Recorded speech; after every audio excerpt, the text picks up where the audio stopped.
All right. Good afternoon, everyone. Today is November 8th, 2020. This is a special meeting of the members of the State Liquor Authority. Present by telephone is Chairman Bradley. Yes, I'm here. We also have joining us by video Commissioners Fan and Commissioners Ford. Staff in attendance, we have General Counsel Meyerhoff by video. By phone, we have Deputy Commissioner of Licensing Roberts. I'm here, thanks. And myself, Secretary Donahue, in the Albany offices. We have two items on today's calendar. They are both requests from Council's office for emergency orders for summary suspension. The first item is 1559Y. It's King's OP 1300175. Licensee is Richards Hall and Lounge, Inc.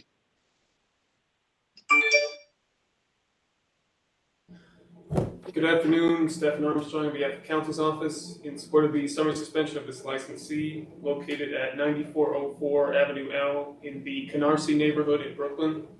Council's office makes this request due to a tragic shooting incident that occurred at the licensed premises yesterday morning, November 7th, that resulted in the death of a 29-year-old male and that occurred hours after the closing time mandated by the governor's executive orders.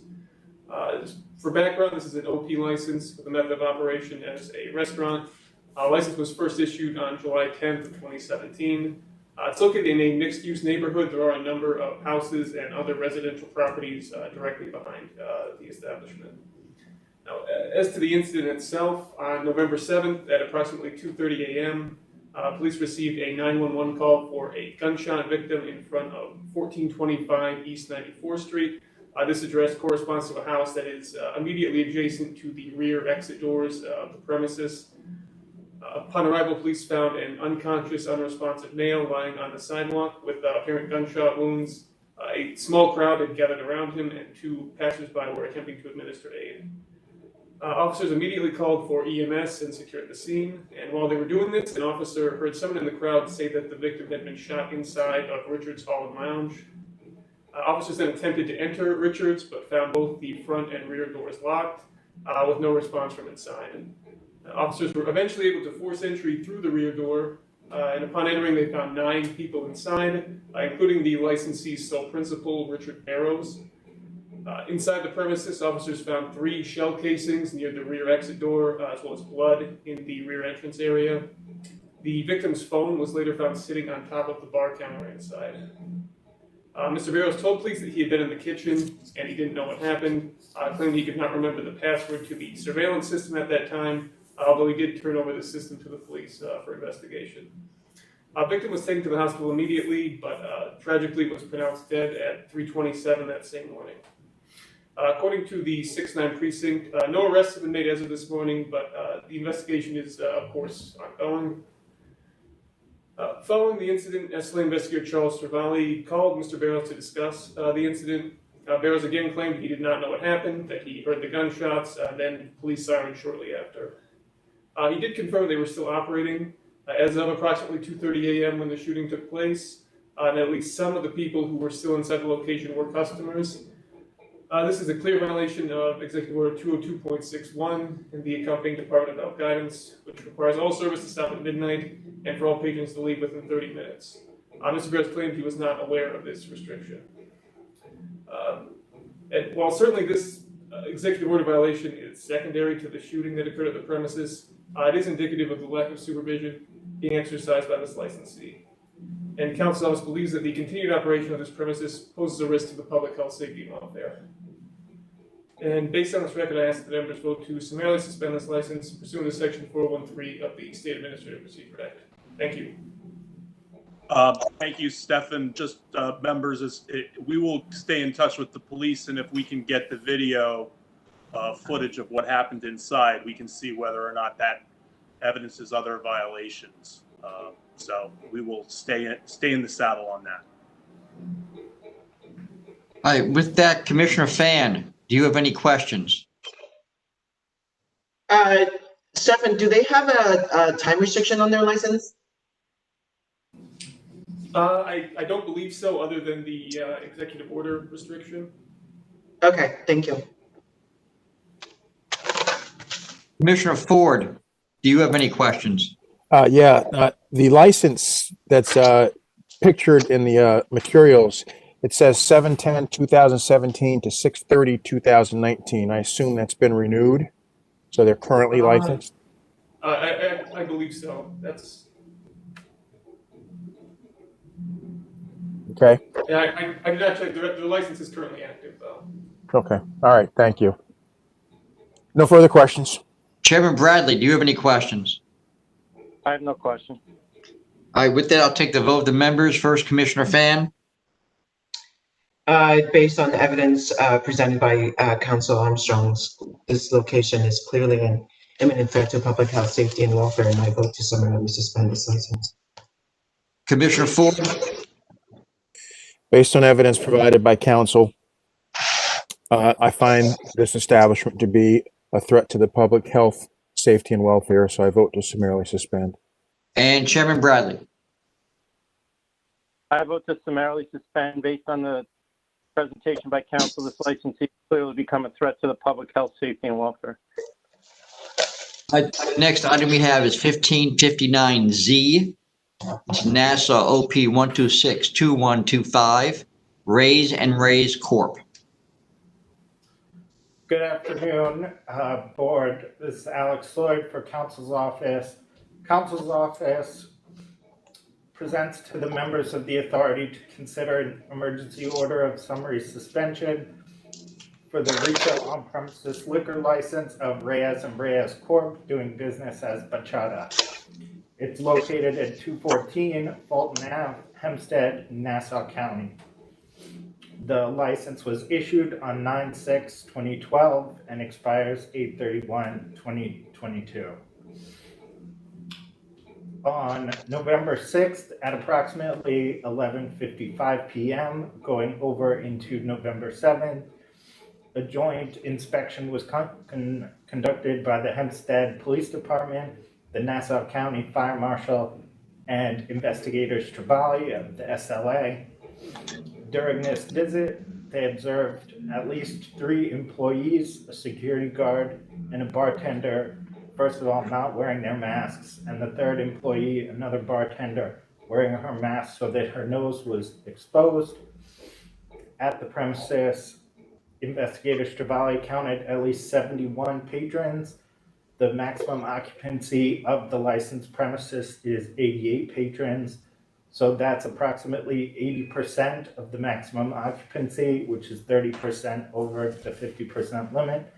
A lot of these patrons were also standing, crowding the bar area. Some of them were playing pool, some of them were dancing, all of them failing to social distance. Additionally, there was no food service observed at any of the tables. There was no kitchen observed and no food observed at any of the tables with alcoholic beverages. The investigator requested the books and records of the premises, but none were able to be presented. Additionally, an inspection behind the bar revealed alcohol that was provided to the licensee purportedly as a gift, but not from an authorized source. Additionally, on the licensed premises, there were 2 operational coin-operated gambling devices. The business certificate was not posted. There was a security guard working, as mentioned earlier, Mr. Manuel Cruz. When asked if he was licensed, he presented an expired license, which had expired in 2016. Additionally, between investigators Trevally and the Nassau County Fire Marshal, a number of fire code violations were identified, including an unmounted fire extinguisher, extension cords being used as permanent wiring, defective emergency lighting equipment, and a lack of an automatic fire sprinkler system. Clearly, all of these combined demonstrate a failure to supervise the licensed premises on the part of the licensee. At this point, the licensee cannot claim to be unaware of the numerous executive orders that have been violated and the ABC laws that have been violated. Obviously, both have been in place for months and/or years. At this point, in regards to the executive order violations, they're clearly put in place to combat COVID-19, which is a very deadly virus. And if the licensee can't be trusted to follow the law, the licensee, the license should be considered for a summary suspension. In allowing the congregating crowding to happen, permitting alcohol without food, and failing to enforce these mask and social distancing protocols, the licensee has put the public health, there's created an imminent risk to the public health, safety, and welfare. Clearly, there's no concern for the patrons, the employees, or the community at large. Therefore, Council's office respectfully requests that the members summarily suspend this license. Commissioner Fan, do you have any questions?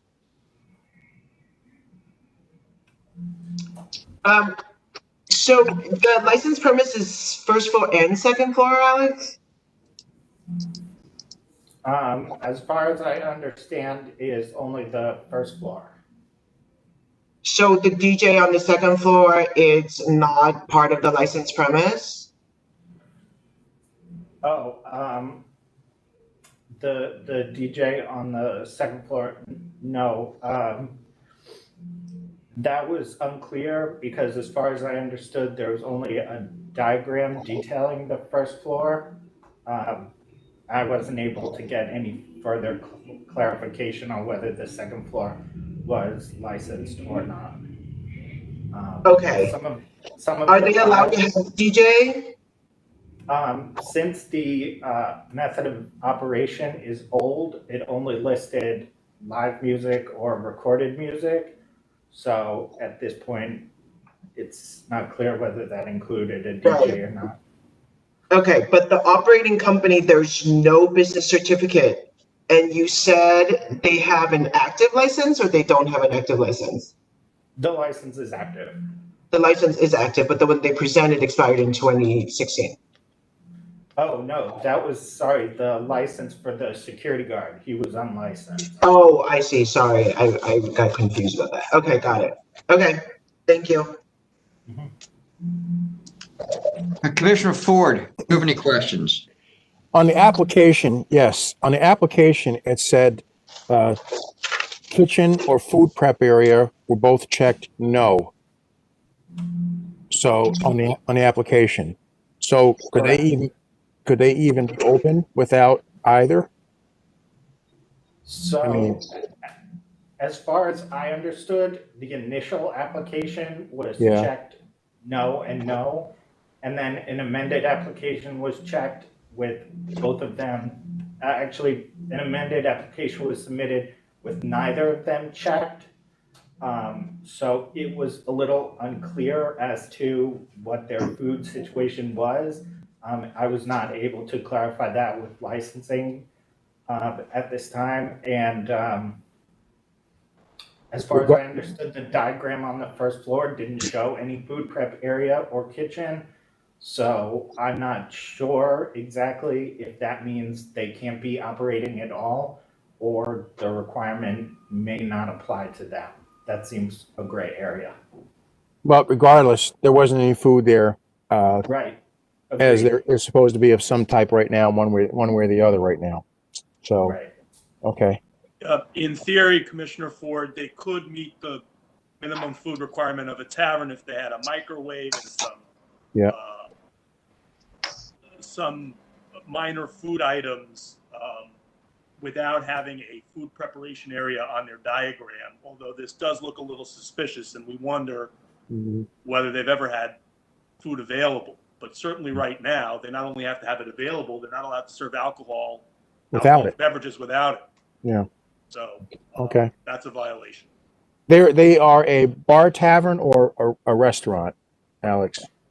Well, it's an on-premises license, and in their application, they indicated they would be operating as a sports bar. Okay. Okay. All right. I don't have any more questions. Thank you. Chairman Bradley, do you have any questions? No questions. All right, with that, I'll call for the vote of the members. First, Commissioner Fan. Commissioner Fan, you're muted. Sorry.